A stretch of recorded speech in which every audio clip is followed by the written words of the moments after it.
A história que chocou o mundo. Ao apresentar a história de uma garotinha de 6 anos chamada Beth Thomas, foram registradas gravações feitas pelo psicólogo da menina, Dr. Ken Magid, durante as sessões de terapia. Os espectadores ficaram horrorizados com a violência, o ódio, a extrema apatia e o desejo declarado que a garota tinha de assassinar, com crueldade, os pais adotivos e o irmão. A maioria das pessoas estava em contato pela primeira vez com uma criança que apresentava sintomas de psicopatia. Mas por que Beth era assim? O que aconteceu com ela? É possível recuperar algo quebrado em tão pouco tempo? Elizabeth Thomas perdeu a mãe biológica quando tinha apenas 1 ano, deixada com o irmão Jonathan sob a custódia do pai. O homem abusou sexualmente das 2 crianças por 6 meses até que alguns médicos descobriram o que estava acontecendo. As crianças foram resgatadas dessa situação de vulnerabilidade. Jonathan estava imundo de fezes e urina dentro de um berço cercado por caixas de leite azedo. Beth não tomava banho há semanas, tampouco comia. Em meados de 1984, eles foram adotados por Jim e Julie Tenney, que fizeram essa escolha após tentarem ter filhos por 8 anos. Na época, Beth tinha 2 anos e Jonathan 7 meses. Os irmãos significavam a realização de um sonho para o casal, que fazia de tudo para proporcionar o melhor da vida para eles, principalmente dando o afeto que Beth e Jonathan jamais receberam.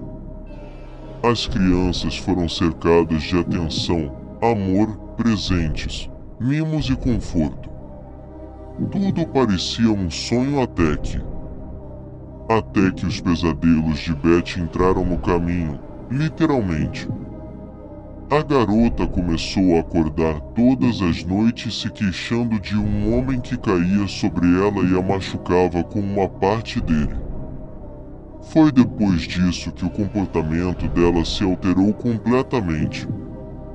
Em momento algum, os Tenneys foram alertados sobre as circunstâncias nas quais as crianças chegaram à adoção.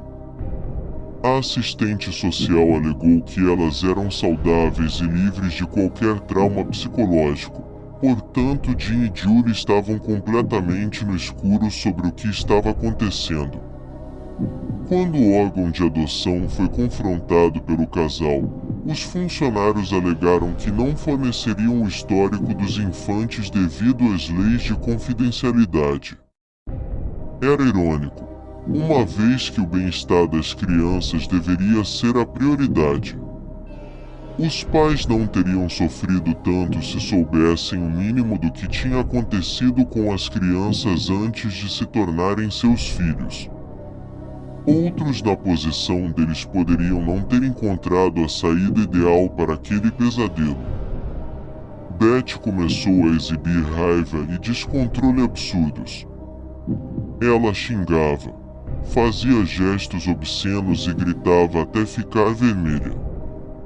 A garota chegou a jogar o irmão do berço para o chão e pisar tão forte na cabeça dele que foram necessários pontos para fechar os ferimentos. Jonathan era beliscado, mordido e socado por Beth quando os pais não estavam por perto. A própria menina relatou que molestou o garoto. Ela também se masturbava em público. Desesperado e sem saber a origem de toda aquela agressividade, Julie passou a trancar Beth no quarto à noite, para garantir a segurança da família, principalmente porque várias vezes ela foi pega tentando esfaqueá-los. No tempo em que estava solta, Beth caçava animais para torturá-los, como uma maneira de esvaziar aquele ódio incontrolável. No documentário, quando foi interrogada sobre os seus animais de estimação, ela respondeu: Eu os prendi com estacas para que morressem. A situação tornou-se insustentável para os tenenes. Então, em 1989, eles decidiram procurar um psicólogo. Dr. Ken Majid foi o responsável pelas conversas com Beth.